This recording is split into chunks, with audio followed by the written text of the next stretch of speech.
السلام علیکم ورحمۃ اللہ تعالی وبرکاتہ.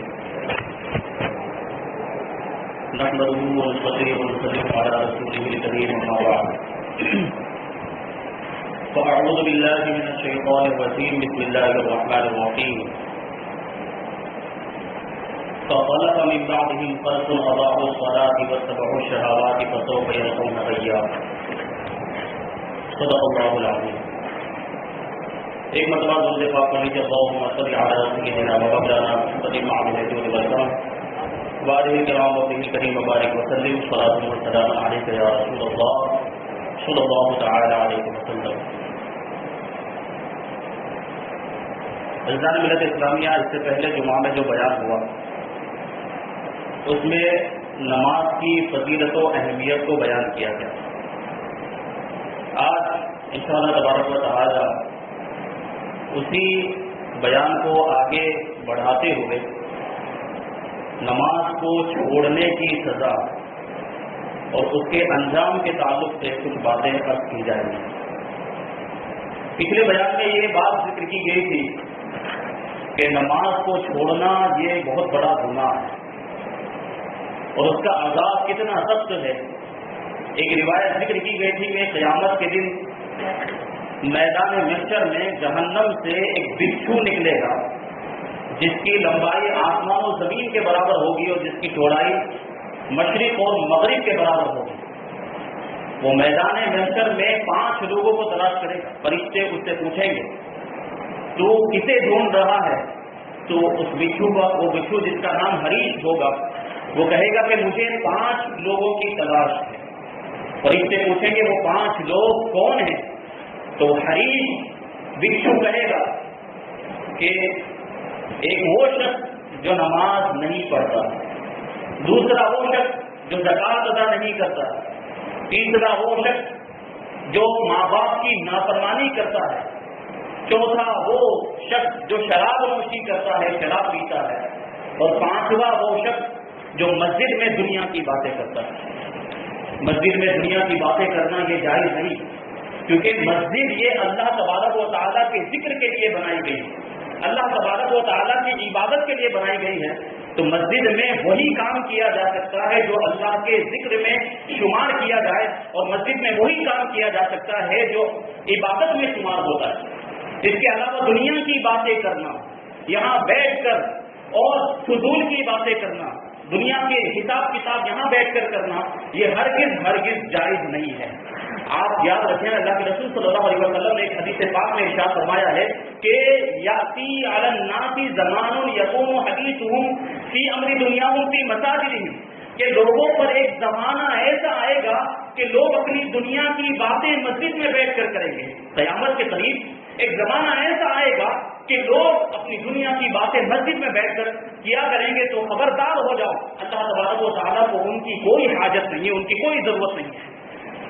اور علماء فرماتے ہیں کہ مسجد کے اندر مباح بات کرنا، یعنی ایسی بات کرنا جس میں نہ کوئی گناہ ہو نہ کوئی ثواب ہو، ایسی بات مسجد میں کرنا نیکیوں کو اس طریقے سے کھا جاتا ہے جیسے آگ لکڑی کو کھا جایا کرتی ہے. یہ مباح بات کے تعلق سے ارشاد فرمایا گیا. تو اگر گناہ کی بات کی جائے، مسجد میں بیٹھ کر چغلی کی جائے، مسجد میں بیٹھ کر کسی کی غیبت کی جائے، مسجد میں برائی والی باتیں کی جائے، بے حیائی کی باتیں کی جائے، اور اس طرح کی جو گناہوں میں شمار ہوتی ہے ایسی باتیں کی جائے، تو ان کی وعید کیسی سخت ہوگی. جب مباح بات نیکیوں کو ختم کر دیتی ہے تو گناہ والی بات اگر ہم کریں گے تو اس کا انجام کیسا ہوگا، اس سے آپ اس کا اندازہ لگا سکتے ہیں. تو مسجد کے اندر دنیا کی باتیں نہیں کرنی چاہیے. عرض کر رہا تھا کہ بے نمازی کو ایسا عذاب دیا جائے گا کہ اس کو سزا دینے کے لیے ایسا بچھو مقرر کیا جائے گا.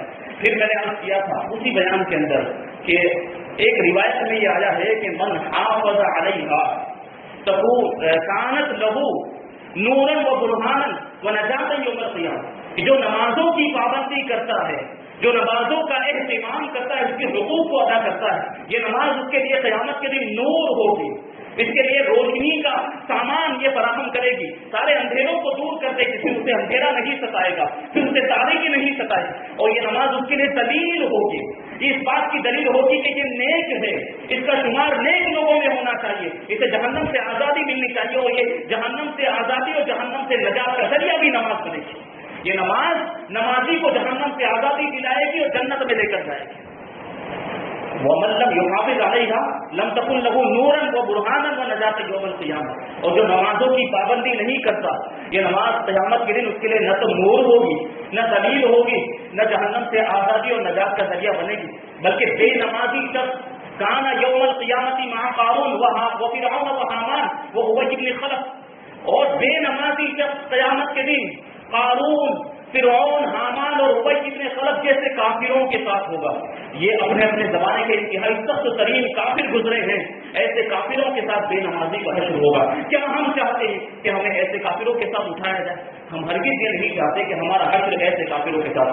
خود میں مسونہ کے اندر جس آیت کریمہ کی میں نے تلاوت کی، اللہ تبارک و تعالیٰ ارشاد فرماتا ہے فَخَلَفَ مِن بَعْدِهِمْ خَلْفٌ أَضَاعُوا الصَّلَاةَ وَاتَّبَعُوا الشَّهَوَاتِ فَسَوْفَ يَلْقَوْنَ غَيًّا. کہ ان کے بعد کچھ نالائق لوگ ایسے ہوئے جنہوں نے نماز کو ضائع کر دیا، نمازوں کو ضائع کر دیا اور خواہشات نفسانی کی پیروی کی. عنقریب وہ لوگ غے میں داخل کیے جائیں گے. جہنم کی ایک وادی کا نام ہے غے، جس میں یہ ایسے لوگ داخل کیے جائیں گے. اضاعوا الصلاۃ، نمازوں کو ضائع کیا. نمازوں کو ضائع کرنے کا مطلب کیا ہے کہ اگر کوئی شخص یہ اعتقاد رکھتا ہے کہ نماز فرض نہیں ہے، نماز کوئی ایسی اہم چیز نہیں ہے، نماز کوئی ضروری چیز نہیں ہے، تو وہ بھی نماز کو ضائع کرنے والا ہے. اور کوئی ایسا شخص ہے جو نماز کو چھوڑ دیتا ہے، اس کی فرضیت کا تو اعتقاد رکھتا ہے لیکن نماز کی پابندی نہیں کرتا، نماز ادا نہیں کرتا، تو وہ بھی نماز کو ضائع کرنے والا ہے. اور کوئی ایسا شخص ہے جو نماز پڑھتا تو ہے لیکن اس کے وقت پر نہیں پڑھتا، وقت گزارنے کے بعد میں پڑھتا ہے، قضا کر دیتا ہے، ایسا شخص بھی نماز کو ضائع کرنے والا ہے. اور ایک وہ شخص ہے جو نماز تو پڑھتا ہے لیکن ریاکاری کے طور پہ پڑھتا ہے، دکھاوے کے طور پر پڑھتا ہے، لوگوں کو دکھانے کے لیے پڑھتا ہے کہ دیکھو میں اللہ کی عبادت کر رہا ہوں، تو ایسا شخص بھی نماز کو ضائع کرنے والا ہے. اور ایک وہ شخص ہے جو نماز تو پڑھتا ہے لیکن نماز کے ارکان کی پابندی نہیں کرتا، نماز کے شرائط کی پابندی نہیں کرتا، نماز کے فرائض و واجبات کی پابندی نہیں کرتا ہے. کبھی کوئی فرض چھوڑ دیتا ہے، کبھی کوئی رکن چھوڑ دیتا ہے، کبھی کوئی شرط چھوڑ دیتا ہے، کبھی کوئی واجب چھوڑ دیتا ہے، تو ایسا شخص بھی نماز کو ضائع کرنے والا ہے. اور ان سارے لوگوں کے لیے یہ وعید آئی ہے کہ وہ غے کے اندر داخل کیے جائیں گے جو جہنم کی ایک وادی ہے. یہ غے، اس کے تعلق سے مفسرین کے مختلف اقوال ہے کہ یہ غے کا جو لفظ آیا فسوف یلقون غیا، یہ کیا چیز ہے؟ تو حضرت وہاب ابن منبہ فرماتے ہیں کہ یہ جہنم کی ایک نہر ہے جو انتہائی گہری ہے، بہت زیادہ گہری ہے، اور اس کا پانی بہت زیادہ گرم ہے اور اتنا بدمزہ ہے اور اتنا خبیث ہے کہ اس پانی کا اگر ایک قطرہ زمین پر ڈال دیا جائے تو سارے زمین والے ہلاک ہو جائیں گے. اللہ اکبر. یہ جہنم کی وادی غے ہے. حضرت عبداللہ بن عباس فرماتے ہیں کہ یہ جہنم کی ایک ایسی وادی ہے، اتنی سخت وادی ہے، ایسی گرم وادی ہے کہ جہنم کی دوسری وادیاں اس سے اللہ کی پناہ مانگتی ہیں. اور اس وادی کے اندر بے نمازی کو اور جماعت کے ساتھ نماز نہ پڑھنے والے کو داخل کیا جائے گا. حضرت عطا کہتے ہیں کہ یہ جہنم کی ایسی وادی ہے جس سے ہمیشہ خون اور پیپ بہتا رہتا ہے، ایسی وادی کے اندر بے نمازیوں کو ڈالا جائے گا. حضرت کعب احبار کہتے ہیں کہ یہ جو غے ہے، یہ جہنم کی انتہائی گہری، انتہائی گرمی والی ایک وادی ہے. اور اس وادی کے اندر ایک کنواں ہے جس کا نام ہب ہے. جب جہنم کی بھڑکتی ہوئی جو آگ ہے اس کی تپش کے اندر کمی آ جاتی ہے، کچھ کمی آ جاتی ہے، تو اس کنویں کا منہ کھول دیا جاتا ہے، جس کی وجہ سے وہ جہنم کی آگ دوبارہ شعلہ گر ہو جاتی ہے اور دوبارہ بھڑکنے لگ جاتی ہے. اب آپ سوچیں کہ ایسی وادی کے اندر ایسی جہنم، مطلق جہنم نہیں بلکہ جہنم کی ایسی سختی والی وادی، ایسی گرمی والی وادی، اس کے اندر بے نمازیوں کو ڈالا جائے گا اور جو جماعت کی پابندی بھی نہیں کرتے ہیں ایسے لوگوں کو اس وادی کے اندر ڈالا جائے گا جو اتنی سخت ہے. کیا ہم اس عذاب کو برداشت کرنے کی طاقت رکھتے ہیں؟ نہیں رکھتے ہیں. تو ہمیں نمازوں کی پابندی کرنی چاہیے. دیکھیں نماز کو چھوڑنے والا بے نمازی شخص ہوتا ہے وہ کتنا منحوس ہوتا ہے کہ شیطان بھی اس سے بھاگتا ہے. سورہ فاتحہ کی تفسیر کے اندر ایک روایت نقل کی گئی کہ ایک شخص سفر کر رہا تھا تو شیطان اس کا ہم سفر ہو گیا، اس کے ساتھ سفر کرنے لگا. پورا دن 24 گھنٹے شیطان اس کے ساتھ رہا اور اس 24 گھنٹے کے اندر اس مسافر نے جان بوجھ کر 5 وقت کی نمازیں چھوڑ دی بغیر کسی عذر شرعی کے. اس نے ایک بھی نماز نہیں پڑھی. اب جب رات کا وقت آیا یہ مسافر سونے لگا تو شیطان اس کے پاس سے بھاگ گیا. اب یہ مسافر کہنے لگا کہ اے میرے دن بھر کے ساتھی، تم رات کے اندھیرے میں مجھے کہاں چھوڑ کے جا رہے ہو؟ دن بھر تو تم نے میرا ساتھ دیا، لیکن رات میں تم مجھے چھوڑ کر جا رہے ہو، رات میں میرا ساتھ نہیں دے رہے۔ تو شیطان لعین نے جواب دیا تھا کہ میں نے اپنی پوری زندگی میں ایک مرتبہ اپنے رب کی نافرمانی کی اور آدم علیہ السلام کو سجدہ نہیں کیا، تو ہمیشہ کے لیے راندہ بارگاہ کر دیا گیا، مجھے بارگاہ الہی سے ہانک دیا گیا، اور مجھے جو ہے کہ قیامت کے لیے، قیامت تک کے لیے لعنتی قرار دے دیا گیا، ملعون قرار دے دیا گیا۔ یہ سزا مجھے دی گئی، جہنم کی سزا کا، جہنم کے عذاب کا مجھے مستحق قرار دے دیا گیا۔ زندگی میں ایک نافرمانی کی تھی، اس کی سزا مجھے یہ ملی ہے، اور تو نے ایک دن میں 5 مرتبہ اپنے رب کی نافرمانی کی ہے۔ پتہ نہیں اللہ تبارک و تعالیٰ تجھ سے کیسا ناراض ہوگا، تجھ پر کیسا غضبناک ہوگا، اور کیسی سزا تجھے عطا کرے گا۔ تو مجھے اس بات کا خوف ہے کہ تجھے جب یہ تیری نافرمانی کی سزا ملے تو مزید مجھے بھی سزا کا مستحق نہ قرار دے دیا جائے۔ اس لیے شیطان بھی بے نمازی شخص سے بھاگتا ہے، اور شیطان بھی اس سے دور ہوتا ہے۔ دیکھیے، نمازوں کی پابندی تو ضروری ہے، ساتھ ہی ساتھ جماعت کی پابندی بھی ضروری ہے کہ جماعت کے ساتھ نماز پڑھنا ہمارے علماء فرماتے ہیں واجب کہ اگر کوئی شخص ایک مرتبہ کسی مجبوری کی وجہ سے 1-2 مرتبہ چھوٹ جائے تو اس میں کوئی حرج نہیں، لیکن اگر کوئی شخص نماز جماعت کے چھوڑنے کا عادی بن گیا، اس نے عادت بنا لی ہے جماعت کے چھوڑنے کی، تو ایسا شخص بہت بڑا گنہگار ہے، اور وہ دنیا کی مصیبتوں میں بھی گرفتار ہوتا ہے اور آخرت کی مصیبتوں میں بھی گرفتار ہوتا ہے۔ اللہ کے رسول صلی اللہ علیہ وسلم ارشاد فرماتے ہیں کہ جو شخص بلا عذر، بغیر کسی مجبوری کے جماعت چھوڑ دیتا ہے، اسے 12 مصیبتیں آتی ہیں، اسے 12 مصیبتیں پہنچتی ہیں۔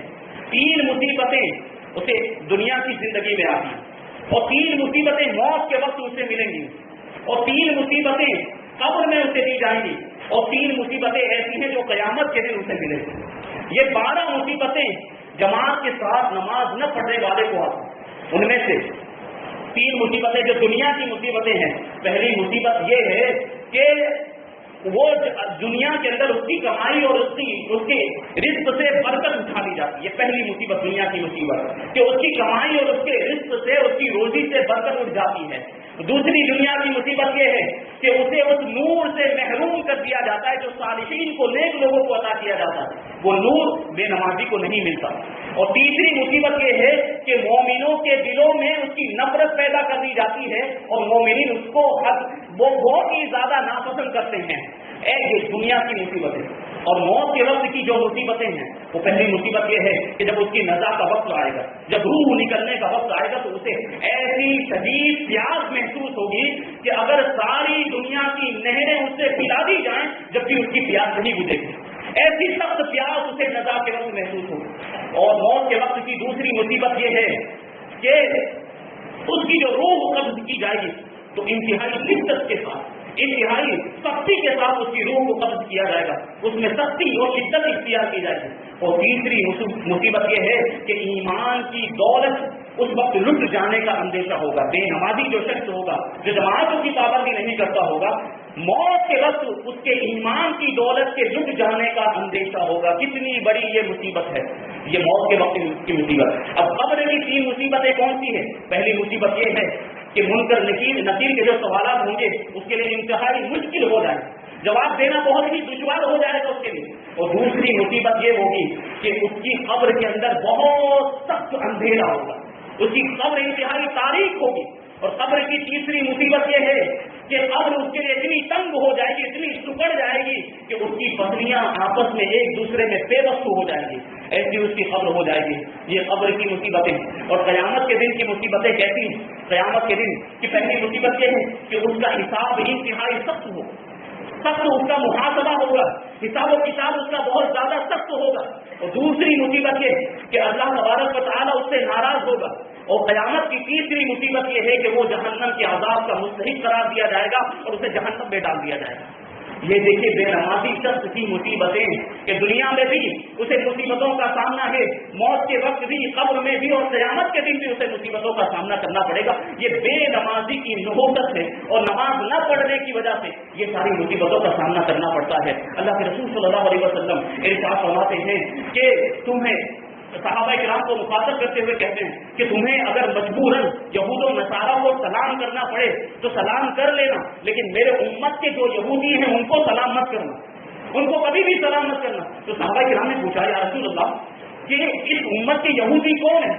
تو اللہ کے رسول صلی اللہ علیہ وسلم نے ارشاد فرمایا کہ اس امت کے یہودی وہ ہیں جو اذان اور اقامت کو سنتے ہیں لیکن اس کے باوجود جماعت کے ساتھ نماز پڑھنے کے لیے مسجد میں نہیں آتے. اللہ اکبر، ایسے لوگوں کو اس امت کا یہودی فرمایا. حضرت ابو ہریرہ رضی اللہ تعالیٰ عنہ روایت کرتے ہیں کہ ایک نابینا صحابی اللہ کے رسول صلی اللہ علیہ وسلم کی بارگاہ میں حاضر ہوئے، عرض کیا یا رسول اللہ میں نابینا ہوں، میرے آنکھوں کی روشنی جا چکی ہے اور میرے پاس کوئی ایسا شخص بھی نہیں جو میری رہنمائی کرے اور مجھے مسجد تک پہنچا دے. آپ مجھے اجازت دے دیں کہ میں اپنے گھر میں نماز پڑھوں. تو پہلے تو اللہ کے رسول صلی اللہ علیہ وسلم نے ان کو اجازت دے دی، لیکن جب وہ نابینا صحابی جانے لگے تو آپ نے ارشاد فرمایا کیا تم اذان سنتے ہو؟ تو انہوں نے کہا جی میں اذان سنتا ہوں، اذان کی آواز آتی ہے. تو اللہ کے رسول صلی اللہ علیہ وسلم نے ارشاد فرمایا کہ تم پھر تو مسجد میں آ کر ہی نماز پڑھا کرو، کہ تم مسجد کے پڑوسی ہو اور جو مسجد کا پڑوسی ہوتا ہے اسے مسجد کے اندر ہی نماز پڑھنی چاہیے. پھر جماعت کی فضیلت بیان کرتے ہوئے اور ایک بشارت دیتے ہوئے جماعت کے ساتھ نماز پڑھنے والوں کو اللہ کے رسول صلی اللہ علیہ وسلم نے ارشاد فرمایا کہ جو شخص رات کی تاریکیوں میں اپنے گھر سے چل کر آتا ہے اور مسجد میں آ کر جماعت کے ساتھ نماز ادا کرتا ہے، قیامت کے دن اسے کامل ترین نور عطا کیا جائے گا، نور عطا کیا جائے گا اور سارے اندھیروں سے اسے محفوظ کر دیا جائے گا. ایک اور روایت میں حضور اکرم صلی اللہ علیہ وسلم ارشاد فرماتے ہیں کہ مجھ سے حضرت جبرائیل اور میکائیل نے یہ عرض کیا، مجھے یہ بتایا کہ جو شخص جماعت کے ساتھ نماز ادا نہیں کرتا وہ جنت کی خوشبو سے محروم ہو جائے. حالانکہ جنت کی جو خوشبو ہے وہ 500 سال کی مسافت تک پہنچتی ہے، وہ ایسی پھیلتی ہے کہ 500 سال کی مسافت تک مشام جان کو معطل کرتی ہے، لیکن جو جماعت کے ساتھ نماز ادا نہیں کرتا وہ ایسی خوشبو کو بھی نہیں پائے گا اگرچہ اس کے اعمال تمام دنیا والوں کے برابر ہو. ایسا شخص زمین میں بھی لعنتی ہے اور آسمان میں بھی لعنتی ہے. یہ دیکھیں ایسی، تو یہ وہ شخص ہے جو جماعت کے ساتھ نماز ادا نہیں کرتا. جو نماز بالکل ادا نہیں کرتا اس کا عذاب کتنا سخت ہوگا. حضرت مجاہد کہتے ہیں کہ ایک شخص نے حضرت عبداللہ بن عباس سے پوچھا کہ ایک شخص ہے جو دن میں روزہ رکھتا ہے اور رات میں قیام کرتا ہے، رات میں خوب عبادتیں کرتا ہے، نفلی نمازیں پڑھتا ہے، لیکن جمعہ میں حاضر نہیں ہوتا اور جماعت کی پابندی نہیں کرتا. جب اس کی موت آئے گی تو اس کا ٹھکانہ کیا ہوگا؟ تو حضرت عبداللہ بن عباس فرماتے ہیں کہ وہ جہنم میں جائے گا. جو جماعت کی پابندی نہیں کرتا وہ جہنم میں جائے گا.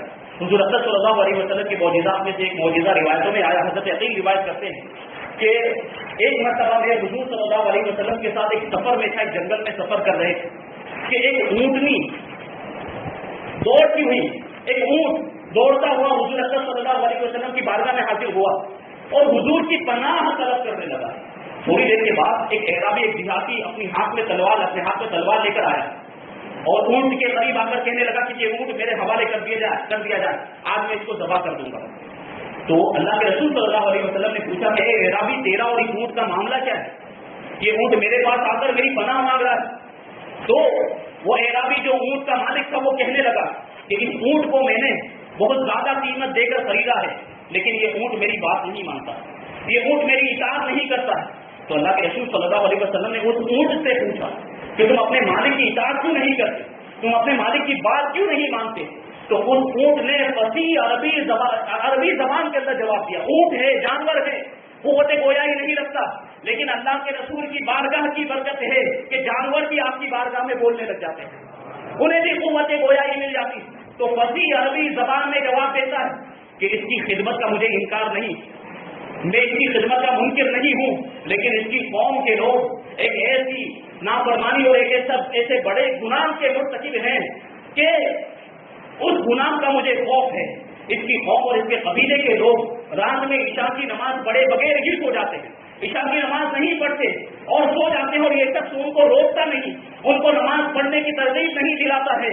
تو مجھے اس بات کا خوف ہے کہ اس نافرمانی کی وجہ سے اور عشاء کی نماز نہ پڑھنے کی وجہ سے ان لوگوں پر عذاب آئے اور کہیں اس عذاب میں مجھے بھی نہ گرفتار کر دیا جائے، اس لیے میں اس کی بات کو نہیں مانتا. اگر یہ نمازوں کی پابندی کا وعدہ کرے، اگر یہ خدا کی نافرمانی نہ کرنے کا وعدہ کرے تو میں اس کی خدمت کروں گا اور اس کی فرمانبرداری کروں گا. اونٹ کی بات سننے کے بعد وہ اعرابی بہت شرمندہ ہوا اور اس نے وعدہ کیا کہ آج کے بعد میں نمازوں کی پابندی کروں گا، اپنے قبیلے اور اپنے خاندان والوں کو بھی نمازوں کی پابندی کرواؤں گا. شاعر نے فارسی میں کہا ہے جس کا مطلب یہ ہوتا ہے کہ اگر تم خدا کی فرما برداری کرو تو ساری مخلوق تمہاری فرما بردار ہو جائے گی. تو یہ شان ہے جماعت کے ساتھ نماز پڑھنے کی. ایک روایت ہے حضرت عیسیٰ علیہ السلام کے تعلق سے کہ حضرت عیسیٰ علیہ السلام ایک بستی کے پاس سے گزرے. آپ کا گزر ایک بستی کے پاس سے ہوا. آپ نے دیکھا کہ اس بستی کے لوگ بڑے انہمام کے ساتھ، بڑی سنجیدگی کے ساتھ اللہ تبارک و تعالیٰ کی عبادت میں مشغول ہیں، مصروف ہیں، اور بڑی تواضع اور انکساری کے ساتھ وہ نماز پڑھ رہے ہیں، اللہ تبارک و تعالیٰ کی عبادت کر رہے ہیں. اور ان کے جو محل تھے بڑے عالی شان، بڑے شاندار محلوں کے اندر وہ رہتے تھے. تو حضرت عیسیٰ علیہ السلام نے ان کو سلام کیا اور ان کے پاس ٹھہر گئے، رہائش پذیر ہو گئے. آپ نے دیکھا کہ ان کے پاس انتہائی لذیذ قسم کے کھانے اور قسم قسم کے پھل رکھے ہوئے ہیں اور ساری شراب رکھی ہوئی ہے. یہ ساری چیزیں وہاں مہیا ہیں. اور ان کی اولاد بہت خوبصورت اور ان کی بیویاں حسن و جمال کا پیکر تھی. یہ ساری نعمتیں اللہ تبارک و تعالیٰ نے ان کو عطا فرمائی. حضرت عیسیٰ علیہ السلام یہ منظر دیکھنے کے بعد تھوڑی دیر کے بعد وہاں سے رخصت ہو گئے. ایک عرصے کے بعد، ایک زمانے کے بعد حضرت عیسیٰ علیہ السلام کو دوبارہ اسی بستی سے گزر ہوا. اسی آبادی سے آپ گزرے تو کیا دیکھتے ہیں کہ پوری آبادی تباہ و برباد ہو چکی ہے، پوری بستی ختم ہو چکی، اسے صفائے ہستی سے مٹا دیا گیا. حضرت عیسیٰ علیہ السلام کو بہت تعجب ہوا، آپ بہت زیادہ حیران و پریشان ہوئے، اور ساتھ ہی ساتھ آپ کو افسوس بھی ہوا کہ وہ لوگ جو اللہ کی عبادت کیا کرتے تھے، ہمیشہ نمازوں میں مشغول رہا کرتے تھے، بڑی تواضع اور انکساری کے ساتھ عبادت کیا کرتے تھے، ان کا یہ انجام ہوا کہ ان کو تباہ و برباد کر دیا گیا. اپنے رب کی بارگاہ میں عرض کرتے ہیں کہ اے پروردگار، کیا یہ بے نمازی ہو گئے تھے جس کی یہ سزا انہیں دی گئی، یا یہ نافرمان ہو گئے تھے، یا انہوں نے کوئی ایسا گناہ کیا تھا جس کی وجہ سے تو ناراض ہو گیا تھا اور اس کی بنیاد پر ان کو ہلاک کر دیا گیا، تباہ و برباد کر دیا گیا؟ تو اللہ تبارک و تعالیٰ نے حضرت عیسیٰ علیہ السلام سے ارشاد فرمایا، اے روح اللہ، ایسا نہیں ہے، یعنی یہ بے نمازی نہیں ہوئے تھے، انہوں نے کوئی ایسا گناہ نہیں کیا تھا جو ناراضگی کا سبب بنے، بلکہ صرف اتنی بات ہوئی تھی کہ ایک بے نمازی شخص ان کی بستی سے گزرا تھا اور ان کے چشموں سے پانی لے کر اس نے اپنا منہ دھویا تھا اور اس کا استعمال کیا ہوا پانی ان کی زمینوں پر اور ان کے گھروں میں گرا تھا. یہ اسی کی نحوست تھی کہ ان کو تباہ و برباد کر دیا گیا اور ان کی بستی کو اجاڑ دیا گیا. اللہ، یہ بے نمازی نہیں تھے، بستی والے خدا کے نافرمان نہیں تھے، لیکن ایک بے نمازی وہاں سے گزرا تھا جو نماز نہیں پڑھتا تھا، اس کی یہ نحوست تھی جس کی وجہ سے اس پوری بستی کو برباد کر دیا گیا. اور آج ہماری بستی کے اندر کتنے بے نمازی موجود ہیں؟ آج ہماری بستی کے اندر کتنے ایسے لوگ ہیں جنہوں نے کبھی عید اور بقرعید کے علاوہ کوئی نماز ہی نہیں پڑھی؟ کتنے ایسے لوگ ہیں جو صرف جمعہ کی نمازیں پڑھتے ہیں؟ تو اب سوچیں، یہ اللہ کی رحمت ہے، یہ حضور صلی اللہ علیہ وسلم کا صدقہ ہے کہ ہم پر عذاب نہیں آتا. لیکن اگلی امتوں کو دیکھیں، اگلی قوموں کو دیکھیں کہ وہ جب خدا کی نافرمانی کرتے تھے تو فوراً عذاب آ جاتا تھا. آج ہم پر عذاب نہیں آ رہا تو یہ خدا کی رحمت ہے اور حضور کا صدقہ ہے، ورنہ ہمارے اعمال تو ایسے نہیں کہ ہمیں عذاب سے محفوظ رکھا جائے. ہمارے اعمال بہت برے ہیں، ہم انتہائی سخت خدا کے نافرمان، جو آج خدا کی مدد ہمارے لیے نہیں آ رہی، جو آج ہمیں بے برکتیوں کا سامنا کرنا پڑ رہا ہے، آج جو ہمیں مصیبتوں کا سامنا کرنا پڑ رہا ہے، اس کی بنیادی وجہ یہ ہے کہ ہم خدا کے موتیوں پر فرمانبردار نہیں ہیں، ہم خدا کی عبادت نہیں کر رہے ہیں، ہم اللہ تبارک و تعالیٰ کی بارگاہ میں سجدے ادا نہیں کر رہے ہیں. اس کی وجہ سے ہمیں ان مصیبتوں کا سامنا ہے، ان پریشانیوں کا سامنا ہے. اگر آج بھی ہم اپنی پیشانیوں کو خدا کی بارگاہ میں جھکا دیں تو خدا کی مدد آئے گی اور اللہ تبارک و تعالیٰ ہمارے مقام و مرتبے کو بلند فرما دے گا. دنیا میں بھی کامیابی ملے گی اور آخرت میں بھی کامیابی ملے گی. تو یہ نمازوں کی برکتیں اور نماز نہ پڑھنے کا عذاب اتنا سخت بیان کیا گیا. اب آپ دیکھیں ہمارے بزرگان دین کس طریقے سے نمازیں ادا کیا کرتے تھے. آج یہ سوال کیا جاتا ہے کہ کچھ ایسے لوگ بھی ہوتے ہیں ان کو نماز کی توفیق ملی ہے لیکن وہ کچھ جملے ایسے بول دیتے ہیں جس کی وجہ سے ان کی ساری عبادتیں برباد ہو جاتی ہیں، ساری نمازیں اور ساری چیزیں اور نیک کام ان کے ضائع ہو جاتے ہیں. جیسے کہ آج کل بہت سے لوگ یہ کہتے ہوئے ہمیں نظر آتے ہیں، ہم انہیں سنتے ہیں کہ ہم نمازیں پڑھتے ہیں، ہم نمازوں کی پابندی کرتے ہیں، لیکن اس کے باوجود ہماری کمائی میں برکت نہیں ہو رہی ہے. ہم نمازیں پڑھتے ہیں لیکن اس کے باوجود ہماری دعائیں قبول نہیں ہو رہی ہیں.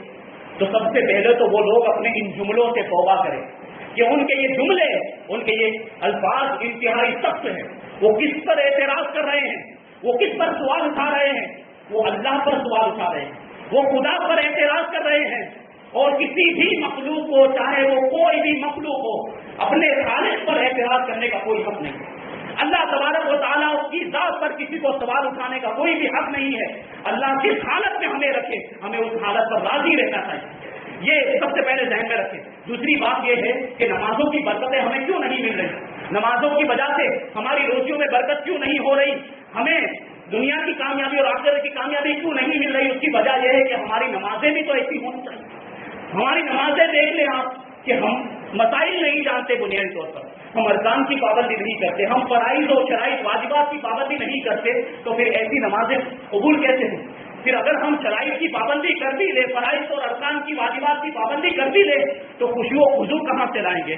ہم نماز پڑھنے کھڑے ہوتے ہیں، ہمارا دماغ بازار میں گھوم رہا ہوتا ہے، ہم نماز پڑھنے کھڑے ہوتے ہیں، حساب و کتاب کر رہے ہوتے ہیں، ہم نماز پڑھے کھڑے ہوتے ہیں، انتہائی جو ہے کہ برے برے خیالات آ رہے ہوتے ہیں، وسوسے آ رہے ہوتے ہیں، تو اب بتاؤ کیا ایسی نمازیں ہمیں فائدہ دیں گی؟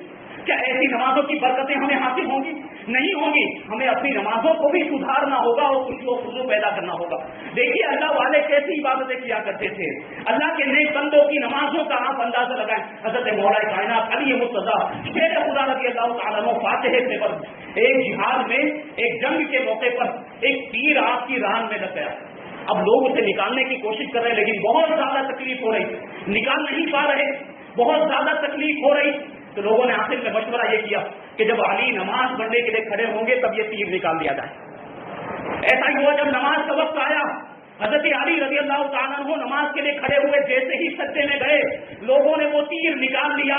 نماز سے فارغ ہونے کے بعد مولا کائنات نے لوگوں سے کہا کہ شاید تم تیر نکالنے کے لیے جمع ہوئے ہو، تو لوگوں نے کہا کہ حضور ہم نے تو تیر نکال دیا، جب آپ نماز پڑھ رہے تھے تو ہم نے تیر نکال لیا۔ مولا کائنات ارشاد فرماتے ہیں الحمدللہ تیر نکالنے کی مجھے کوئی خبر ہی نہیں ہوئی۔ یہ نماز میں خوشی و خضوع کا عالم ہوتا ہے کہ نماز کے باہر تیر نکالنے کی کوشش کی جا رہی تھی تو بہت زیادہ تکلیف ہو رہی تھی، لیکن جب نماز میں تیر نکالا گیا تو تکلیف کا احساس ہی نہ ہوا۔ حضرت عبداللہ بن عباس رضی اللہ تعالیٰ عنہ کی آنکھوں میں موتیے کا پانی اتر آیا تو طبیب نے کہا کہ میں آپریشن کر کے اس کا علاج تو کر دوں گا، لیکن چند دنوں تک آپ نماز نہیں پڑھ سکیں گے۔ تو حضرت عبداللہ بن عباس کیا ارشاد فرماتے ہیں آپ کو معلوم؟ ارشاد فرماتے ہیں کہ پوری زندگی مجھے اندھا رہنا تو گوارا ہے، لیکن ایک وقت کی نماز چھوٹ جائے تو مجھے گوارا نہیں۔ یہ اللہ کے نیک بندے ہوتے ہیں۔ حضرت عبداللہ بن عباس کے تعلق سے منقول ہے کہ جب آپ اذان ہوتی تو رونے لگ جاتے تھے، زار و قطار رونے لگ جاتے تھے، اور جب نماز پڑھنے کے لیے کھڑے ہوتے تھے تو اتنا روتے تھے کہ آپ کی داڑھی مبارک پر ہو جایا کرتی تھی۔ یہ حضرت عبداللہ بن عباس کی عبادت کا عالم۔ حضرت ابو عبداللہ ابن ابو عبیدہ ابن جراح بڑے مشہور صحابی ہیں۔ یہ جب نماز پڑھتے تھے تو کوئی بھی وسوسہ اور کوئی بھی برا خیال آپ کے ذہن میں نہیں آتا۔ ایک مرتبہ آپ نے لوگوں کو نماز پڑھائی، نماز سے فارغ ہونے کے بعد ارشاد فرماتے ہیں کہ آج نماز کی حالت میں شیطان نے مجھ پر بہت بڑا حملہ کیا ہے۔ شیطان نے میرے ذہن میں خیال ڈالا کہ میں پوری جماعت میں سب سے افضل ہوں، اسی لیے تو لوگوں نے مجھے امام بنایا ہے۔ خبردار ہے لوگوں، سن لو، میں اعلان کرتا ہوں کہ آج کے بعد میں کبھی بھی نماز نہیں پڑھاؤں گا۔ ایک خیال آ گیا تو اس کی وجہ سے آپ نے پوری زندگی نماز نہ پڑھانے کا اعلان کر دیا۔ حضرت امام زین العابدین جو خاندان اہل بیت کے چشم و چراغ ہیں، امام علی مقام امام حسین رضی اللہ تعالیٰ عنہ کے شہزادے، آپ کی عبادتوں کا عالم کیا تھا کہ آپ بلا ناغہ روزانہ 1000 نفل رکعتیں پڑھا کرتے تھے، 1000 نفل نمازیں آپ پڑھا کرتے تھے۔ آپ ایک مرتبہ نماز پڑھ رہے تھے کہ آپ کے گھر میں آگ لگ گئی، لیکن آپ نماز پڑھتے رہے۔ لوگوں نے جب دیکھا کہ آگ لگی تو لوگ آئے اور لوگوں نے آنے کے بعد اس آگ کو بجھایا۔ جب آپ نماز سے فارغ ہوئے تو لوگ کہنے لگے کہ آپ کے گھر میں آگ لگ گئی تھی، پھر بھی آپ عبادت کر رہے تھے، پھر بھی آپ نماز پڑھ رہے تھے۔ تو حضرت امام زین العابدین ارشاد فرماتے ہیں کہ میں جہنم کی آگ کے خیال میں ایسا محو ہو گیا تھا، ایسا گم ہو گیا تھا کہ دنیا کی آگ کا خیال ہی نہیں آیا۔ یہ اللہ کے نیک بندوں کی عبادت ہوتی ہے۔ حضرت حاتم بلخی رضی اللہ تعالیٰ عنہ یہ بڑے عابد و زاہد تھے، آپ کو حاتم زاہد بھی کہا جاتا ہے کہ ایسی عبادت وہ کیا کرتے تھے۔ ایک مرتبہ حضرت اسام محدث رضی اللہ تعالیٰ عنہ نے آپ سے پوچھا کہ آپ نماز کس طرح پڑھتے ہیں، آپ نماز کس طرح پڑھتے ہیں؟ تو حضرت حاتم بلخی رضی اللہ تعالیٰ عنہ نے ارشاد فرمایا کہ جب میں نماز کے لیے کھڑا ہوتا ہوں تو میری حالت یہ ہوتی ہے مجھے یہ محسوس ہوتا ہے کہ خانہ کعبہ میری نگاہوں کے سامنے ہے، میرے پاؤں پل صراط کے اوپر ہیں، میری دائنی جانب جنت ہے اور میری بائیں جانب دوزخ ہے، اور موت کا فرشتہ میرے سر پہ کھڑا ہوا ہے۔ اور جب میں نماز پڑھتا ہوں تو میں یہ سمجھتا ہوں کہ یہ میری زندگی کی آخری نماز ہے، اور انتہائی خشوع و خضوع کے ساتھ میں رکوع و سجدے کیا کرتا ہوں، اور اس طرح جب میں نماز پڑھتا ہوں تو اپنے رب کی رحمت سے قبولیت کی امید رکھتا ہوں، اور مجھے اس بات کا خوف بھی ہوتا ہے، اور اس خوف سے روتا ہوں کہ کہیں یہ نماز میرے منہ پر نہ مار دی جائے۔ ایسی پابندی کے ساتھ، ایسے خشوع و خضوع کے ساتھ نماز پڑھتے تھے، اس کے باوجود ان کے خوف کا عالم یہ تھا کہ اس خوف سے رویا کرتے تھے کہ کہیں یہ نماز ان کے منہ پر نہ مار دی جائے۔ حضرت عیسیٰ محدث کہتے ہیں، رونے لگ جاتے اور رو کر کہتے ہیں کہ آپ نے 30 سال تک اپنے رب کی ایسی عبادت کی، انتہائی خشوع و خضوع کے ساتھ ایسی نمازیں پڑھی ہے، اور افسوس کہ مجھے پوری زندگی میں ایک نماز بھی ایسی نصیب نہیں ہوئی کہ اس نے ایسے خشوع و خضوع کے ساتھ میں نے نماز پڑھی ہو۔